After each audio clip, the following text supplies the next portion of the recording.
Hello दोस्तों, आज हम राजस्थान के भौतिक प्रदेश का भाग 2 देखेंगे। पहले भाग में हमने इसके पहले वाला पोर्शन पढ़ा दिया है। अब उसके आगे शुरू करते हैं। दूसरा नंबर पे आता है अरावली पर्वतीय प्रदेश, जो कि पालनपुर से रायसीना की पहाड़ी तक कुल 692 किलोमीटर लंबी है। राजस्थान में विस्तार इसका खेड़ ब्रह्मा से खेतड़ी तक कुल 550 किलोमीटर लंबी है। अरावली का 80% भाग राजस्थान में है। अरावली की औसत ऊंचाई 930 मीटर है। अरावली राजस्थान को दो भागों पूर्वी राजस्थान और पश्चिमी राजस्थान में विभक्त करती है। अरावली का मुख्य विस्तार 16 जिलों में उदयपुर, सिरोही, राजसमंद, अजमेर, ब्यावर, पाली, चित्तौड़गढ़, भीलवाड़ा, डूंगरपुर, डिडवाना, कुचामन, सीकर, झुंझुनू, जयपुर, कोटपुतली, बहरोड, अलवर, खैरथल, तिजारा इन 16 जिलों में है। राजस्थान में अरावली की दिशा जो है दक्षिण पश्चिम से उत्तर पूर्व की ओर है, लेकिन इसकी चौड़ाई जो है उत्तर पूर्व से दक्षिण पश्चिम की तरफ बढ़ती है। आप मैप में देख सकते हैं कि पहले उत्तर पूर्व की ओर इसकी मोटाई कम है, चौड़ाई कम है, और पश्चिम और दक्षिण की तरफ इसकी ज़्यादा है चौड़ाई। अरावली का सर्वाधिक विस्तार उदयपुर में है। अरावली का न्यूनतम विस्तार अजमेर में है। अरावली का सबसे ऊंचा पॉइंट गुरु शिखर जो कि सिरोही में है, वह निम्नतम पॉइंट पुष्कर घाटी अजमेर में है। अरावली का मध्य भाग अजमेर में पड़ता है।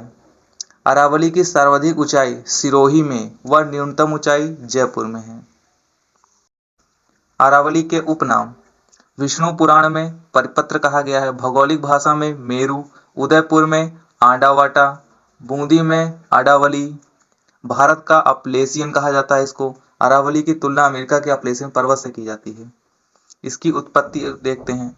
अरावली की उत्पत्ति प्री कैम्ब्रियन युग में हुई थी। अरावली का निर्माण तब हुआ जब भारतीय प्लेट और यूरेशियन प्लेट समुद्र से अलग हो गई थी। राजस्थान की प्री कैम्ब्रियन चट्टानों का वर्णन एम हेरान, जिन्हें हम अलेक्जेंडर मैक्समिलन हेरान कहते हैं, उन्होंने की थी। अरावली विश्व की प्राचीनतम वलित व अवशिष्ट पर्वतमाला है। अरावली मोड़दार पर्वत है। अरावली पर्वतमाला का उद्भव अरब सागर के मिनिकॉय द्वीप से माना जाता है। अरावली पर्वत की मूल जड़ अरब सागर से शुरू होने के कारण अरब सागर को अरावली का पिता कहते हैं। अब आते हैं अरावली की कुछ विशेषताएं हैं। इसका दक्षिणी भाग ग्रेनाइट चट्टानों से बना है। यह मरुस्थल के पूर्व में विस्तार को रोकती है, इसको बढ़ने से मरुस्थल को रोकती है। ये सर्वाधिक नदियों का उद्गम, सर्वाधिक सघन वनस्पति, खनिजों की बहुतायत अरावली में पाई जाती है। अरावली के पूर्वी ढालों पर वनस्पति अधिक सघन है। अरावली को भारत की महान जल विभाजक रेखा कहा जाता है। यह अरब सागर तथा बंगाल की खाड़ी की नदियों को अलग करती है। अरावली थार के रेगिस्तान को चंबल की घाटी से अलग करती है। अरावली को 3 भागों में विभाजित किया गया है, एक उत्तरी अरावली, एक मध्य और एक दक्षिणी अरावली। उत्तरी अरावली में अलवर, खैरथल, तिजारा, सीकर, झुंझुनू, जयपुर, दौसा, कोटपुतली, बहरोड ये सब जिले आते हैं। अब पहले पढ़ते हैं उत्तरी अरावली की चोटियां। इसमें सबसे ऊंची चोटी जो है रघुनाथगढ़, जो कि सीकर में पड़ती है, 1055 मीटर है। मालखेत सीकर में है, 1052 मीटर। लोहागल झुंझुनू में पड़ता है, ये 1051 मीटर है। भोजगढ़ झुंझुनू में है, 997 मीटर। खो जयपुर में है, 920 मीटर। भैराज अलवर में है, 792 मीटर। बवाई जयपुर में 792 मीटर। बरवाड़ा जयपुर में 786 मीटर। बवाई झुंझुनू में 780 metre. Bilali Kotputli Behror 775 metre. Manoharpur Jaipur में 747 मीटर। बैराट कोटपुतली बहरोड 704 मीटर। सिरावास अलवर में 651 मीटर। भानगढ़ अलवर 649 मीटर। जयगढ़ जयपुर में पड़ता है, 648 मीटर इसकी ऊंचाई है। इनका क्रम भी कभी कभी पूछ लेता है, क्रम से लगाने को आरोही क्रम या अवरोही क्रम, तो इनको सीरियल से याद रखना बहुत जरूरी है। अब आते हैं मध्य अरावली। इसमें टाटगढ़ गोरमजी सबसे ऊंची चोटी है मध्य अरावली की, जो ब्यावर में पड़ती है, 934 मीटर है। तारागढ़ अजमेर 873 मीटर है। नाग पहाड़ अजमेर में पड़ता है, 795 मीटर। ज्यादातर तारगढ़ तारागढ़ वाला ज्यादा इंपॉर्टेंट है, ये बहुत बार पूछा गया है। मध्य अरावली के दर्रे कुछ आते हैं, पूछे जाते हैं। पहाड़ों के मध्य तंग रास्ता ही दर्रा या नाल या घाट कहलाता है। बर दर्रा जो कि ब्यावर में पड़ता है, ब्यावर को बर से जोड़ता है। पखेरिया दर्रा ब्यावर में पड़ता है, ब्यावर से मसूदा मार्ग को जोड़ता है ये। शिवपुरा घाट ब्यावर में है। सूरा घाट दर्रा ब्यावर में पड़ता है। गोरम घाट दर्रा राजसमंद में है। कमली घाट दर्रा राजसमंद में है। उत्तरी मध्यवर्ती अरावली में सर्वाधिक अंतराल विद्यमान है। आप गोरम घाट को देख सकते हैं। दक्षिणी अरावली का विस्तार देवगढ़ में है जो कि राजसमंद में है। उदयपुर सिरोही तक इसका विस्तार है। इसकी ऊंची चोटियों के बारे में देखते हैं। सबसे ऊंची चोटियां यहीं पाई जाती हैं, जैसे गुरु शिखर हो गई सिरोही में 722 मीटर ऊंची है। शेर सिरोही में पड़ता है, 1597 मीटर है। दिलवाड़ा सिरोही में है, 1442 मीटर। जरगा उदयपुर में 1431 मीटर। अचलगढ़ सिरोही में पड़ता है, 1380 मीटर। कुंभलगढ़ राजसमंद में पड़ता है, 1224 मीटर। धोनिया उदयपुर में है, 1183 मीटर। ऋषिकेश सिरोही में है, 1017 मीटर। कमलनाथ उदयपुर में है, 1001 मीटर। सज्जनगढ़ उदयपुर में है, 938 मीटर। सायरा उदयपुर में है, 900 मीटर। लीलागढ़ उदयपुर में है, 874 मीटर। डोरा पर्वत जालौर में है, 869 मीटर। नागपानी उदयपुर में है, 867 मीटर। गोकुंदा की पहाड़ी उदयपुर में है, 840 मीटर ऊंची चोटी है ये। इसराना भाखर जालौर में है, 839 मीटर। रोजा भाखर जालौर में है, 730 मीटर। झरोला भाखर जालौर में है, 588 मीटर। ये थी दक्षिणी अरावली की चोटियां। अरावली की सबसे ऊंची चोटी गुरु शिखर माउंट आबू सिरोही में है। कर्नल टार ने गुरु शिखर को संतों का शिखर या हिंदू ओलंपस कहा। गुरु शिखर का नाम दत्तात्रेय ऋषि के नाम पर ही गुरु शिखर पड़ा है। इसकी ऊंचाई 1722 लेकिन इस पर दत्तात्रेय ऋषि का 5 मीटर ऊंचा मंदिर बना हुआ है, इसलिए कभी कभी इसको काउंट किया जाता है, कभी कभी नहीं किया जाता है। दक्षिणी अरावली के नाल या दर्रे फुलवारी की नाल उदयपुर में है, यह राजस्थान की सबसे बड़ी नाल है।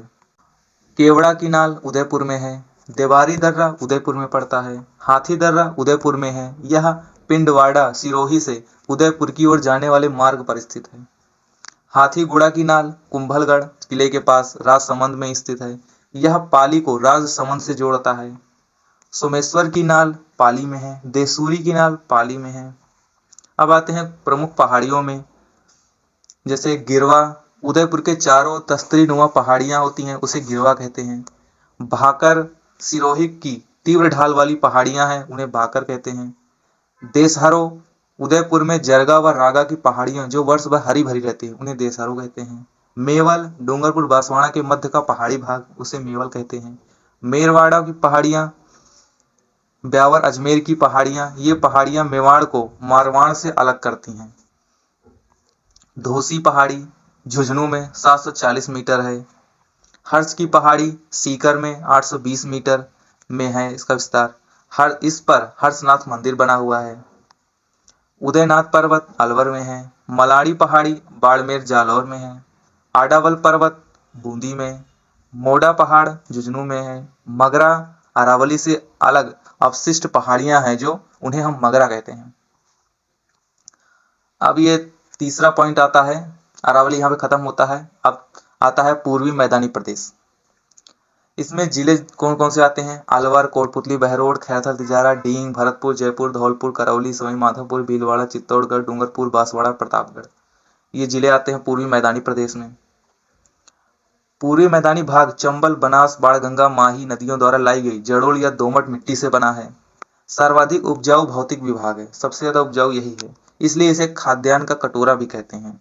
इसका ढाल पूर्व की ओर है। वह सर्वाधिक जनसंख्या घनत्व वाला भाग यही है। पूर्वी मैदानी प्रदेश को मुख्यतः 4 भागों में विभाजित किया गया है। इसको भी 4 भागों में पढ़ते हैं। सबसे पहला नंबर आता है चंबल बेसिन। सवाई माधोपुर, करौली, धौलपुर में चंबल नदी द्वारा निर्मित मैदान को चंबल बेसिन कहते हैं। चंबल नदी के आसपास ऊंची नीची उत्खात स्थलाकृति को डांग कहते हैं।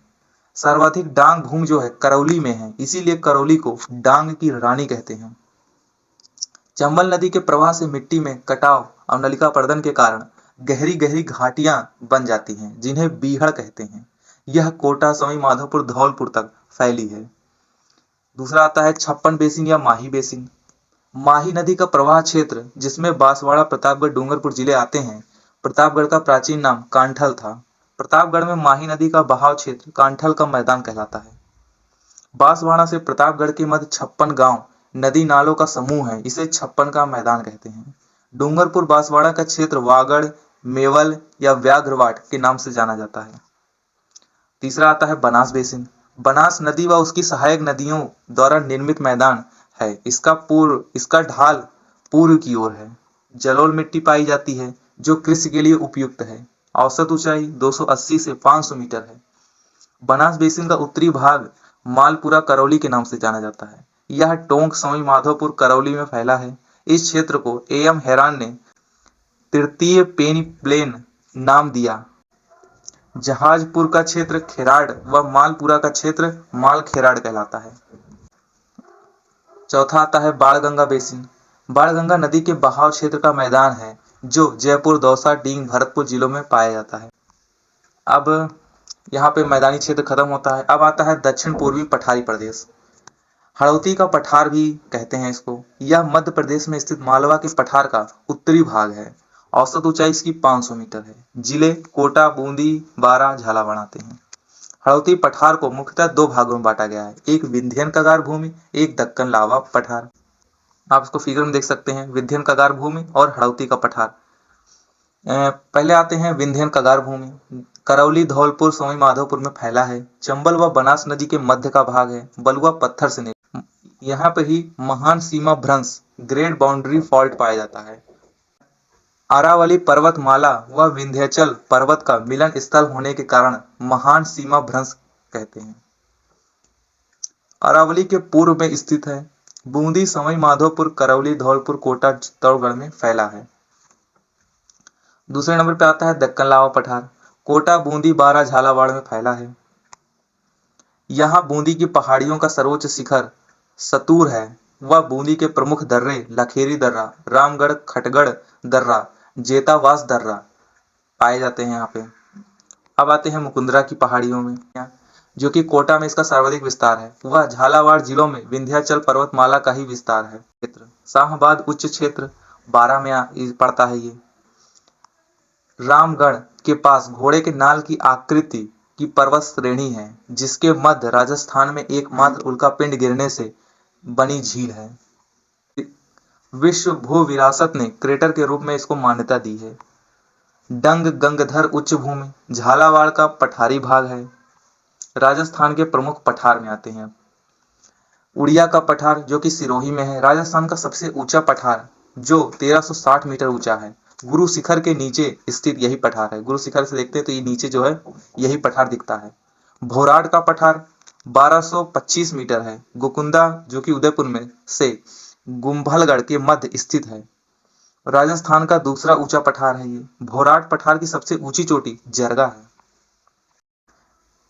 आबू का पठार, जो कि सिरोही में पड़ता है, राजस्थान का तीसरा ऊंचा पठार है, जिस पर राजस्थान का सबसे ऊंचा शहर माउंट आबू बसा है। मेसा का पठार 620 मीटर, चित्तौड़गढ़ दुर्ग स्थित है। इस पठार पर जो चित्तौड़गढ़ पूरा दुर्ग है वो इसी पठार पर स्थित है। लसाड़िया का पठार सालुम्बर में पड़ता है, जयसमंद झील के पूर्वी भाग में स्थित है। ऊपरमाल का पठार भैंसरोडगढ़ से बिजौलिया तक ऊपरमाल का पठार फैला है। हड़ौती के पठार का ही भाग है ये। मानदेसरा का पठार चित्तौड़गढ़ में पड़ता है। भौमड़ का पठार उदयपुर, सालुम्बर, डूंगरपुर, सिरोही में फैला है, जहां भील जनजाति निवास करती है। ये था हमारा राजस्थान का भौतिक प्रदेश का भाग 2। ओके गाइस, तो मिलते हैं अगले ऐसे ही एक नेक्स्ट वीडियो में। तब तक के लिए जय हिंद।